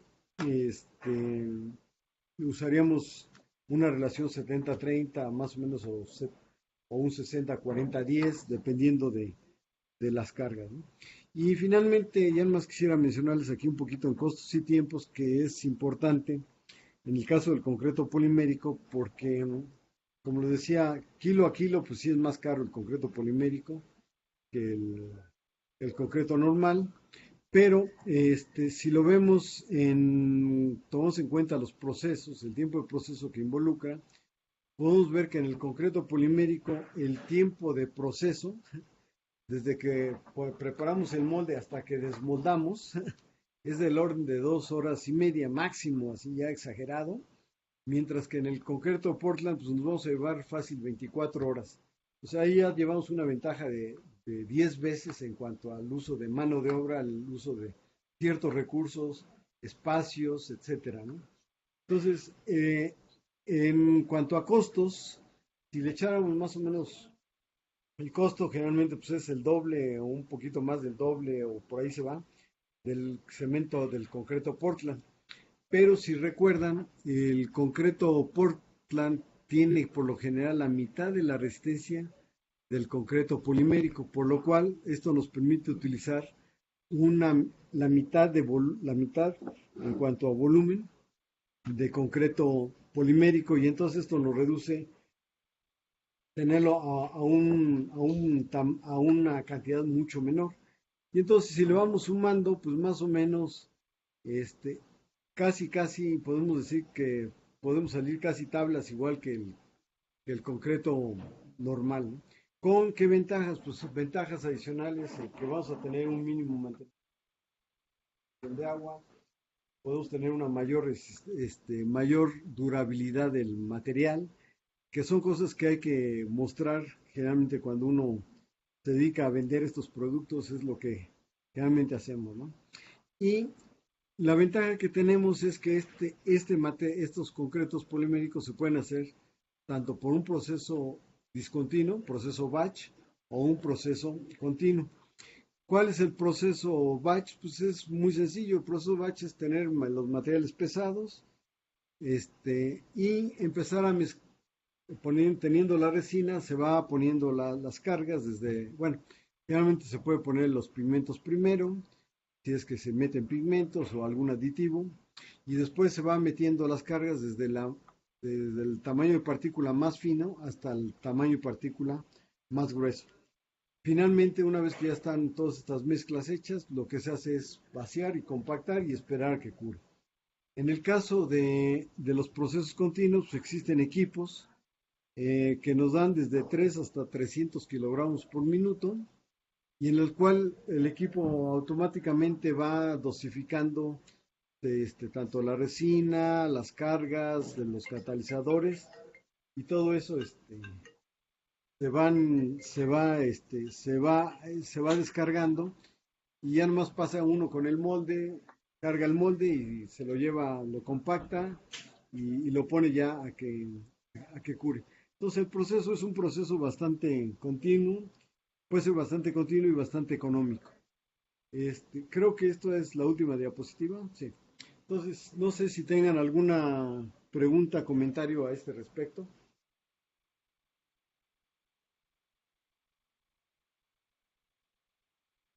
Bueno, se me hace que nadie me escuchó. Ahí sí.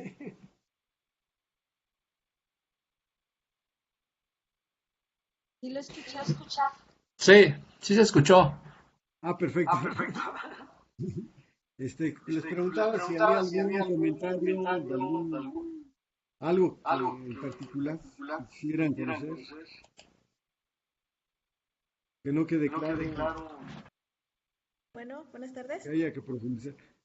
Miren, aquí, yo creo que cuando hagamos la parte de experimental. Sí, ahí está una pregunta, Mando. Sí. Adelante, habla fuerte, por favor. Sí. Sí, gracias. Lo que quería preguntar es con respecto al rol de las geometrías de los rellenos en las diferentes aplicaciones. Okay. Sí. Sí. Ok, bueno, mira, la geometría de los materiales, o sea, la geometría de los agregados de las cargas, es importante, y tiene más o menos el siguiente efecto en términos generales, ¿no? Si tenemos una partícula que es muy esférica, al ser una partícula muy esférica, la ventaja que tiene es que fluye fácilmente. Entonces eso nos permite durante el proceso, tener una fluidez, o sea, un manejo relativamente sencillo. Y cuando hacemos el vaciado, podemos tener una compactación, pues digamos, buena, y tener una cierta resistencia mecánica. Aquí lo importante, pues, es que tener además tamaños de partículas redondas, gruesas y finitas para que las finitas ocupen los espacios vacíos. Si la partícula se va deformando, digamos, si se va haciendo, digamos, más cuadrada, más rectangular, entonces lo que va sucediendo es que tenemos más área específica, o sea, la cantidad de área por unidad de masa se incrementa, o sea, para un mismo volumen ahí se incrementa el área, y al tener más área, esto incrementa los roces entre la resina y las partículas, y eso hace que se incremente la viscosidad, y entonces hace que el material tenga una fluidez mucho menor. Nos va a costar más trabajo moverla, pero curiosamente cuando se vacía y se hace el compactado, esa estructura, que son estructuras más o menos rectangulares, se entrampan entre ellas mismas, o sea, hay un entrampamiento mayor, y eso favorece el incremento de la resistencia mecánica. Entonces, dependiendo del grado, digamos, de irregularidad, podemos tener diferentes efectos en la viscosidad como en las propiedades finales, que generalmente son la resistencia mecánica. Una resistencia mecánica a la compresión o a la flexión. No sé si quedó más o menos claro. Ok, sí, muchas gracias. De hecho, la pregunta iba encaminada precisamente porque se ha hablado de partículas esféricas y también de fibras, pero por ejemplo no se ha comentado sobre materiales laminares como las arcillas, por ejemplo, Bueno, o las láminas de grafeno, demás. Sí.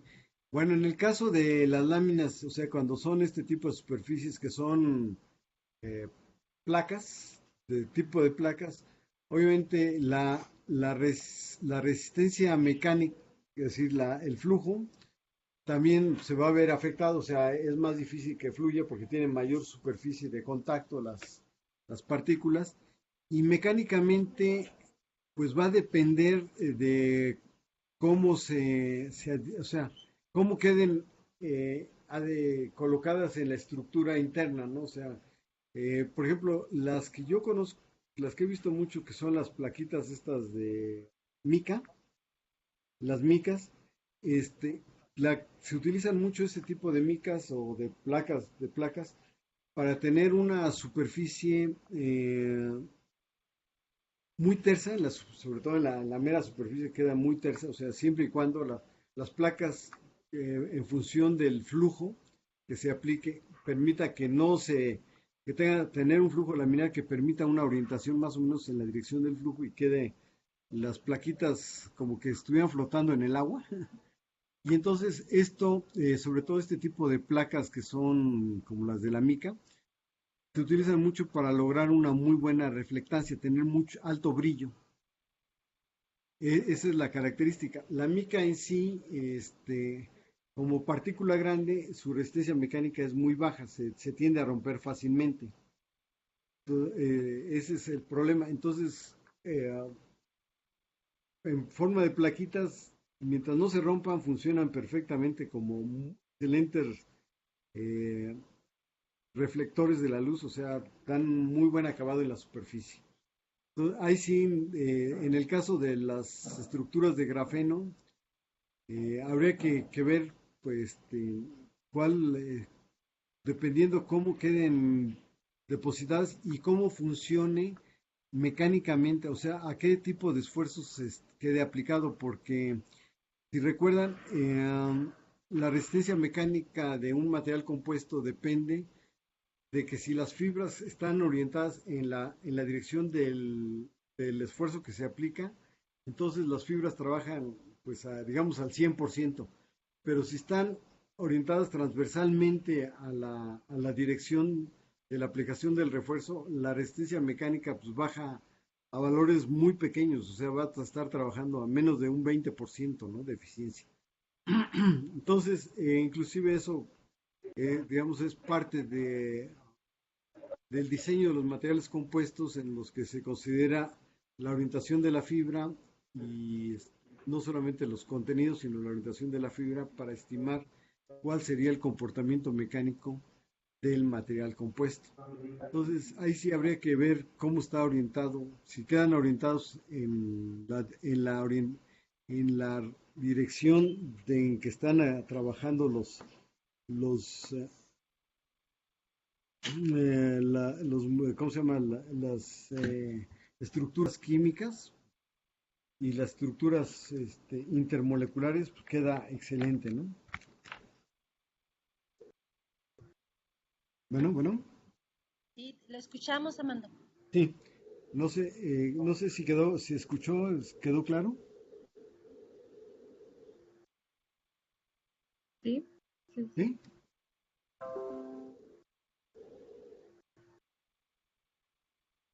Para una pregunta. Sí.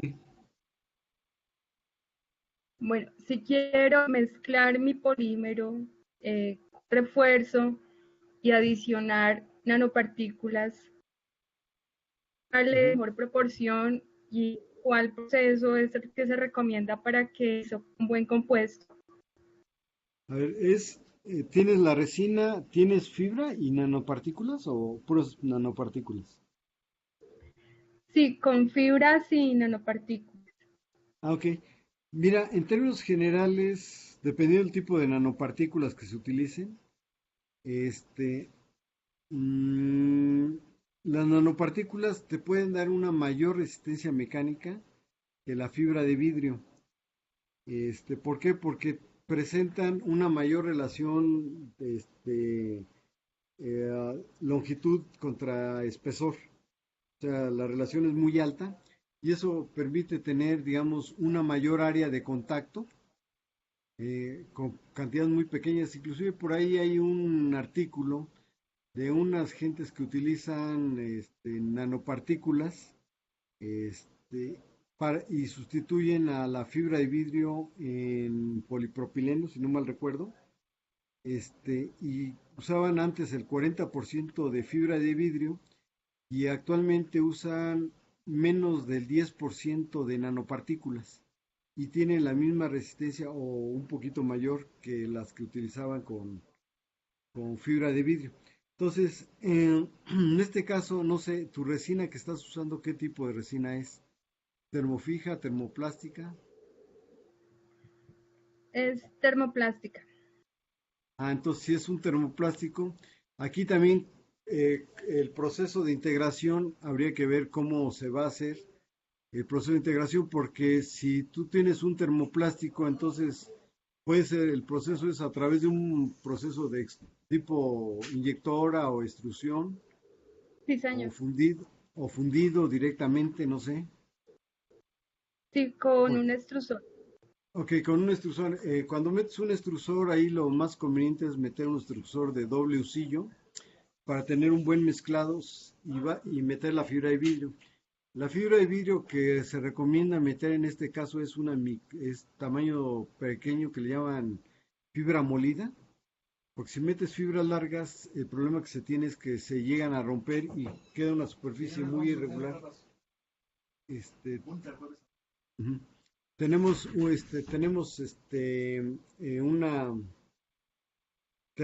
¿cómo se llama? Una superficie, nos queda una superficie muy, muy irregular con la fibra. Y esto va a depender también del porcentaje de fibra que le vayas a meter, ¿no? Entonces yo en alguna ocasión estuve trabajando con ABS y fibra de vidrio y la mejor fibra que me funcionó fue la fibra molida. Se lograron las propiedades que se buscaban y con fibras más largas que eran fibras de 1 pulgada de largo, tenían muchos problemas del acabado de la superficie, porque también depende qué producto vayas a hacer, ¿no? En nuestro caso hacíamos unos tubos de pared delgada.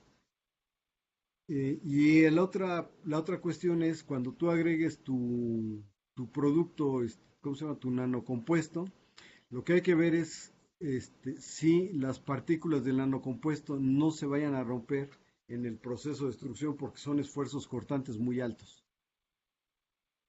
Ok, doctor, muchas gracias. Tendrías que, sí. O sea, ahí es muy importante ver que el proceso no te vaya a romper tus partículas, porque si la rompe, pues ya dejaron de ser nanopartículas y las conviertes en polvo, ¿no? O sea, en una carga y dejan de funcionar como elementos de refuerzo. Gracias. De nada. ¿Alguna otra pregunta?